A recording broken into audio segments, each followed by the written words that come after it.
Hello and welcome everyone. आज की video होने वाली है इंक्लूसिव एजुकेशन यानी समावेशी शिक्षा के मोस्ट इंपॉर्टेंट सिलेक्टेड क्वेश्चंस जो कि आने वाले टीचिंग एग्जाम्स और टेट एग्जाम्स के लिए बहुत इंपॉर्टेंट है। तो वीडियो एंड तक देखिएगा।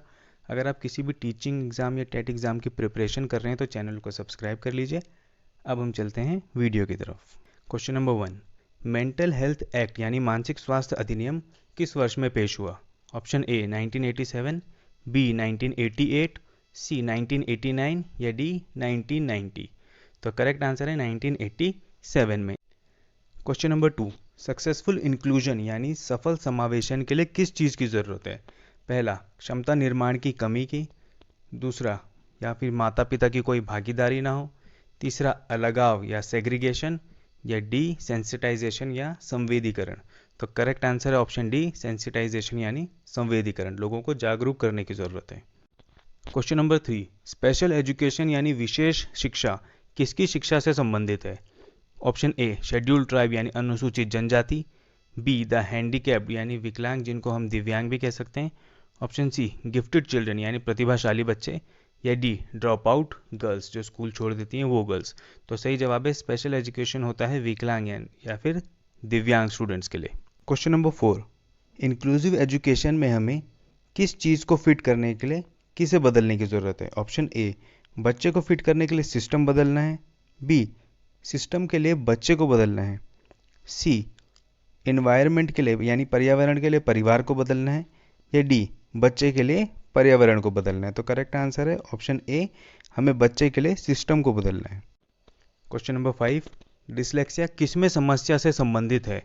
ऑप्शन ए कैलकुलेटिंग यानी गणना, बी राइटिंग यानी लेखन, सी रीडिंग यानी पढ़ना, या डी लैंग्वेज डिसऑर्डर। तो करेक्ट आंसर है ऑप्शन सी रीडिंग यानी पढ़ना।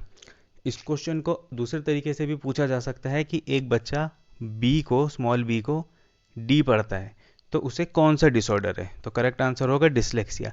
रीडिंग में जितने भी पढ़ने में जितने भी डिसऑर्डर्स होंगे वो डिसलेक्सिया के अंडर आएंगे। क्वेश्चन नंबर 6, मैथमेटिक्स से रिलेटेड लर्निंग डिसेबिलिटी को क्या कहते हैं? Option A dystopia, B dyslexia, C dyscalculia, या इनमें से कोई नहीं। तो करेक्ट आंसर होगा ऑप्शन सी डिसकैलकुलिया। इसको कैलकुलेट करने से भी याद रख सकते हैं। क्वेश्चन नंबर 7, डिस्ग्राफिया किसके साथ जुड़ा हुआ है? ऑप्शन ए रीडिंग यानी पढ़ना, बी मैथमेटिक्स यानी गणित, सी राइटिंग यानी लेखन, या डी स्लो लर्नर यानी धीमी गति से सीखने वाला। तो करेक्ट आंसर है ऑप्शन सी राइटिंग, लेखन से संबंधित है। Question number 8, United Nations world conference on special education was held in which year? यानी विशेष शिक्षा पर संयुक्त राष्ट्र की विश्व सम्मेलन कब आयोजित हुआ था, किस वर्ष में? ऑप्शन ए 1993, बी 1994, सी 1995, या डी 1996। तो करेक्ट आंसर है ऑप्शन बी 1994 में। क्वेश्चन नंबर 9, किस वर्ष को विकलांग व्यक्ति का अंतर्राष्ट्रीय वर्ष माना जाता है? ऑप्शन ए 1989, बी 1986, सी 1981, या डी 1990। तो करेक्ट आंसर है option C 1981। Question number 10, national policy for person with disability को ministry of social justice and empowerment ने कब जारी किया था? ऑप्शन ए 10 फरवरी 2006, ऑप्शन बी 10 फरवरी 2005, सी 1 फरवरी 2006, या डी 1 फरवरी 2005। तो करेक्ट आंसर है ऑप्शन ए 10 फरवरी 2006। Question number 11, national trust act को कब लागू किया गया था? ऑप्शन ए 1999, बी 2000, सी 2001, या डी 2002। तो करेक्ट आंसर है ऑप्शन ए 1999, 1999 में। Question number 12, rehabilitation council of India जिसको आरसीआई भी कहते हैं, भारतीय पुनर्वास परिषद को किस वर्ष में पेश किया गया था? ऑप्शन ए 1992, बी 1993, सी 1994, या डी 1995। करेक्ट आंसर है option A 1992। Question number 13, right to education यानी शिक्षा का अधिकार अधिनियम किस वर्ष में पेश किया गया था? ऑप्शन ए 2006, बी 2007, सी 2008, या डी 2009। तो करेक्ट आंसर है ऑप्शन डी 2009, 2009 में। ये सभी ईयर्स बहुत ही इंपॉर्टेंट है, एग्जाम्स में अक्सर पूछे जाते हैं।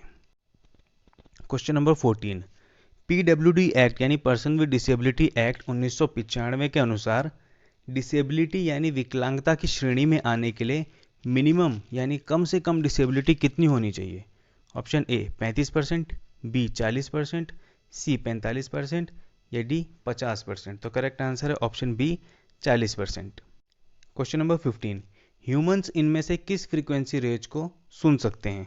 ऑप्शन ए 20 हर्ट्ज से 20 kilohertz, option B 20 hertz से 200 kilohertz, option C 30 hertz से 200 किलो हर्ट्ज या ऑप्शन डी 10 हर्ट्ज से 20,000 हर्ट्ज। तो option A is correct, 20 hertz से 20 किलो हर्ट्ज के बीच।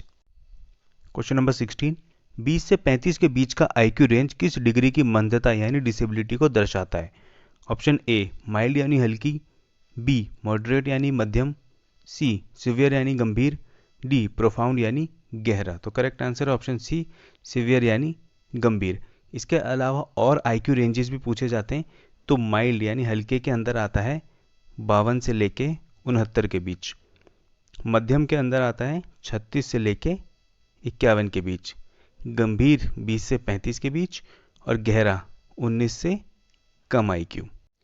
क्वेश्चन नंबर 17, इनमें से कौन सा एक स्पेसिफिक लर्निंग डिसेबिलिटी यानी विशिष्ट सीखने की अक्षमता है? ऑप्शन ए ऑटिज्म यानी इसको स्वलीनता या आत्म केंद्रिता भी कहते हैं, बी डिसलेक्सिया, सी हियरिंग इम्पेयरमेंट यानी श्रवण हानि, डी मेंटल रिटार्डेशन जिसको इंटेलेक्चुअल डिसेबिलिटी कहते हैं। करेक्ट आंसर है ऑप्शन बी डिसलेक्सिया एक स्पेसिफिक लर्निंग डिसेबिलिटी है। क्वेश्चन नंबर 18, ब्लूम की टैक्सोनॉमी इनमें से किसका एक संगठन है या ऑर्गेनाइजेशन है?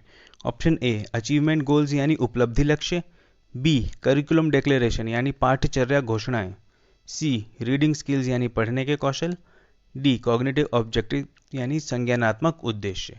तो करेक्ट आंसर है option D cognitive objectives. Question number 19, creativity यानी रचनात्मकता इनमें से किससे जुड़ी हुई है?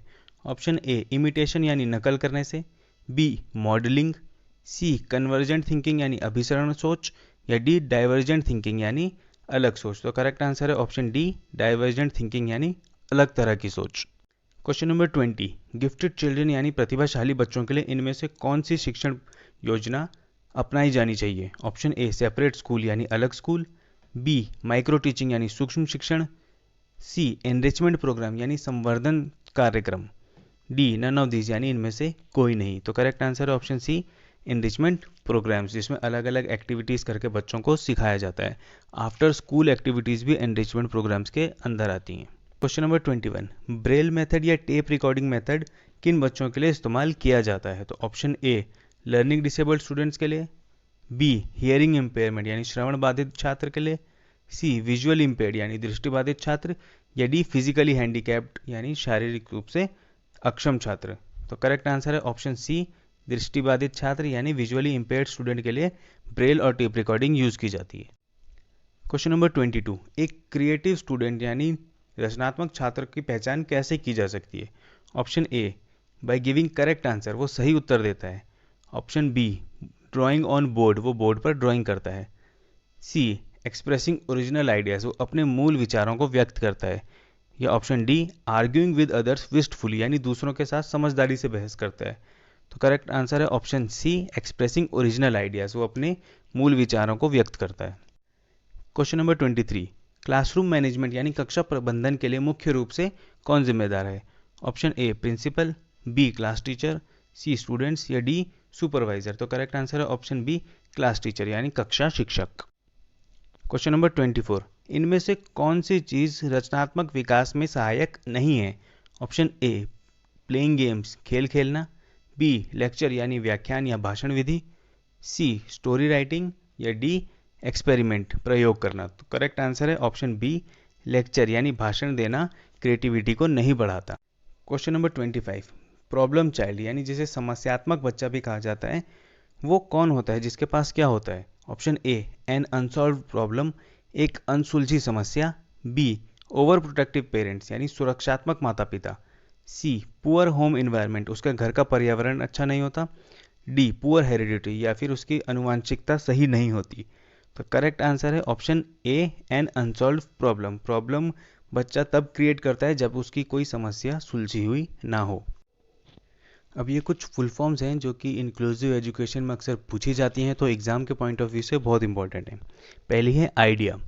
Option A individuals with disabilities enforcement act, option B individuals with disabilities employment act, C individuals with disabilities education act, या D individuals with disabilities establishment act. तो करेक्ट आंसर है option C, individuals with disabilities education act. Question number 27, CABE यानी CABE stands for option A central advisory board of education, B central assignment bureau of education, C central advisory bureau of education, या D common advisory board of education. तो correct answer है option A central advisory board of education, जो कि सबसे पहले 1990 में बनाया गया था। Question number 28, PIED stands for option A project integrated education for the disabled, B People Integrated Education for the Disabled, C Project Implemented Education for the Disabled, या D Project Integrated Education for the Draft। तो correct answer है option A Project Integrated Education for the Disabled। Question number 29, DPEP stands for option A District Primary Education Program, B Disabled Project Education Program, C District Project Education Program, या D Disabled Primary Education Program। तो correct answer है option A district primary education programme. ये 1994 में शुरू किया गया था। Question number 30, IEDC stands for option A international education for the disabled children, B integrated education for the disabled children, C integrated education for different children, या D implementing education for disabled children. तो correct answer है option B integrated education for the disabled children. तो ये थे आपके 30 most important inclusive education के questions. अगर video अच्छी लगी हो तो लाइक कीजिए, और अगर आप प्रिपरेशन कर रहे हैं तो चैनल को सब्सक्राइब कर लीजिए। Thanks for watching, keep learning.